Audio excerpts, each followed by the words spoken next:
జన్మించినట్టుగా మనం చూస్తున్నాం. అది మొట్టమొదటి కారణం. Okay, to fulfil the scriptures. మొట్టమొదటి కారణం ఏంటండి? లేఖనాల నెరవేర్పు కోసం యేసుక్రీస్తు జన్మించాడు. దాని తర్వాత యేసు అన్న దానికి ఒక అర్థం ఉంది, చెప్తారా ఎవరన్నా? యేసు అన్న దానికి ఏంటండి చెప్తారా?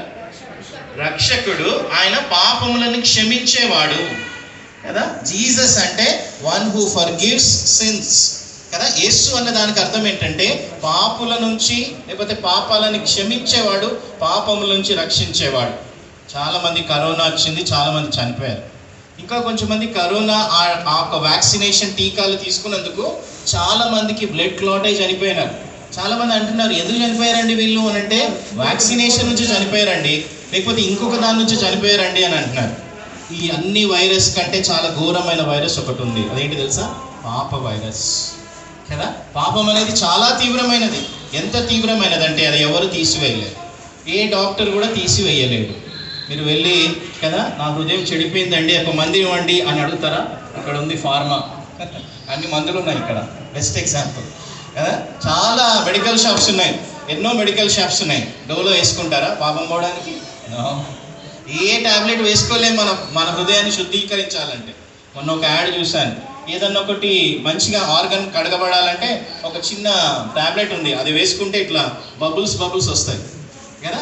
ఎన్నో ఉన్నాయి ఇవన్నీ మనం చూస్తున్నట్లయితే. కానీ మన హృదయ శుద్ధి కలగాలంటే అది ఎలా సాధ్యం కాదు. కేవలము యేసుక్రీస్తు యొక్క రక్తం ద్వారానే మన పాపాలు కడగబడతాయి. ఎంతోమంది ఎన్నో ప్రయత్నాలు చేస్తున్నారు, కానీ యేసుక్రీస్తు దగ్గరికి రాలేకపోతున్నారు. యేసుక్రీస్తు తప్ప, ఆయన రక్తము తప్ప ఎవరు కూడా పాప క్షమాపణ పొందుకోలేరు. అండ్ పాప క్షమాపణ అనేది క్రీస్తు రక్తం ద్వారానే జరుగుతుంది. పాత నిబంధనలో చూస్తే ఎన్నో బలులు అర్పించారు, కానీ అది పాపాన్ని కప్పిపెట్టింది. క్రీస్తు రక్తం మాత్రమే ఏం చేస్తుందండి? పాప క్షమాపణను ఇస్తుంది. బైబిల్లో ఒక వచనం ఉంది, గొప్ప వచనం. ఏ భేదము లేదు, అందరూ పాపం చేశారు. నల్లోళ్ళు, తెల్లోళ్ళు, చిన్నోళ్ళు, పొట్టివాళ్ళు, చైనీస్, జాపనీస్ అందరూ పాపం చేశారు. సో పాపం నుంచి వచ్చే జీతం ఏంటి? మరణము, నిత్య మరణము. ఆ నిత్య మరణము నుంచి మనం తప్పించబడాలి అని అంటే ఎవరి యొక్క రక్తం కావాలి మనకి? మరి ఏ యొక్క మెడిసిన్ మనం తీసుకోవాలండి? యేసుక్రీస్తు యొక్క రక్తమే కదా. యేసుక్రీస్తు యొక్క రక్తం, ఇట్ ఈస్ ఫ్రీ, అది ఉచితమైనది కదా. కేవలం చేయాల్సింది ఏంటి తెలుసా? యేసయ్య దగ్గరకు వచ్చి, ప్రభువా నేను పాపిని, నన్ను రక్షించు, నన్ను కడుగు, నన్ను శుద్ధీకరించు ప్రభువా అని అంటే దేవుడు మిమ్మల్ని వెంటనే రక్షిస్తాడు. బైబిల్లో ఒక ఆయన ఉన్నాడు, చాలా ఘోరమైన పాపం చేసి ఇష్టానుసారంగా జీవించాడు కదా. యేసు ప్రభుతో పాటు సిలువబడిన దొంగ. ఆయన ఏ సంఘానికి వెళ్ళలేదు, ఏ పాట పాడలేదు, ఏ బైబిల్ వచనం చదవలేదు. కానీ ఏం చేశాడు తెలుసా? తన పాపాన్ని గుర్తెరిగినాడు. ఆయన పక్కనే ఎవరున్నారు? రక్షకుడు ఉన్నాడు. యేసయ్య నీ రాజ్యం వచ్చినప్పుడు నువ్వు జ్ఞాపకం చేసుకో అని పశ్చాత్తాపంతో యథార్థంగా తన పాపాన్ని ఒప్పుకున్నాడు కదా. యేసుక్రీస్తు వైపు చూశాడు. ఎంత బ్లెస్సెడ్ పర్సన్ కదండి ఆయన, ఎంత ధన్యుడు కదా ఆయన. యేసుప్రభు ఏమన్నాడు? నువ్వు పాపివి, నన్ను ఎందుకు అడుగుతున్నావు అని అన్నాడా? త్రోసివేశాడా యేసుప్రభు? నో. ఎంత ఘోర పాపినైనా యేసుప్రభు చేర్చుకోగలుగుతాడు. అందుకేమన్నాడు? నువ్వు నిశ్చయంగా, మామూలు మాట కాదు, నువ్వు నిశ్చయంగా నువ్వు నాతో కూడా ఎక్కడ ఉంటాను? పరదేశిలో ఉంటాను అన్నావు. దేవుడు మాత్రమే మన పాపాలను శుద్ధీకరించగలుగుతాడు. ఎందుకు అనంటే దేవుని చేతుల్లోనే ఉంది పాప క్షమాపణ. రెండో కారణం, యేసుప్రభు ఎందుకు జన్మించాడంటే నా పాపాలను తీసివేయడానికి ఈ లోకంలో ఆయన జన్మించాడు. లేఖనాలు నెరవేర్చడానికి జన్మించాడు, పాపాలను తీసివేయడానికి జన్మించాడు. మూడోది ఏంటి తెలుసా? చాలా ప్రాముఖ్యమైనది. చాలామందికి పిల్లలకి కదా, ఇందాక తేనె తీగలు దాని గురించి పాడారు. చిన్నపిల్లలు చీమల్ని చూస్తుంటారు. చీమతో మనం మాట్లాడితే చీమకు అర్థమవుతుందా? అందరు ఉన్నారు ఇక్కడ? బాడీ ప్రెజెంట్, మైండ్ యాబ్సెంట్ అంటారా? అయిపోయింది, పాస్టర్ గారు అన్నారు, అయిపోయింది. థర్డ్ పాయింట్ చెప్పి నేను క్లోజ్ చేస్తాను. ఓకే, చీమలతో మనం మాట్లాడాలంటే మనం ఏం కావాలి? చీమలం కావాలి కదా.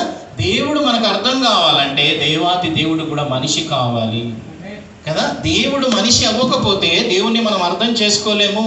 అందరికంటే గొప్ప సబ్జెక్ట్ ఎవరంటే ఈ లోకంలో దేవుడే కదా. దేవుణ్ణి మనం ఏమాత్రం కూడా అర్థం చేసుకోలేము. కాబట్టి యేసు ప్రభు ఈ లోకములో మన కొరకు, మన జావతారుడుగా, నరావతారిగా ఈ లోకంలో కన్య మరియ ద్వారా ఈ లోకానికి వచ్చాడు.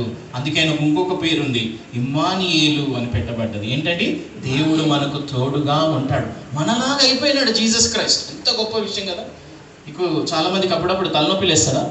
తలనొప్పి లేస్తుంది బ్రదర్, టీ తాగాలి అని అంటాం కదా. కొన్ని బాధలు ఉంటాయి, మనం చెప్పుకోలేము ఎవరికి. కదా ఎంతమందికి చెప్పుకున్నా నా బాధ పోతలేదు. దేవునికి మాత్రమే మనం చెప్పగలుగుతాం. దేవుడు మనవలే అయ్యాడు. చాలాసార్లు కొన్నిసార్లు కదా మామూలుగా లేడీస్కి సిస్టర్స్కి కొన్ని సమస్యలు ఉంటాయి, ఆరోగ్య సమస్యలు ఉంటాయి కదా, కొన్ని ఇబ్బందులు ఉంటాయి. అంటే మీకు తెలియదండి అని అంటారు. యేసయ్యకి అన్నీ తెలుసా?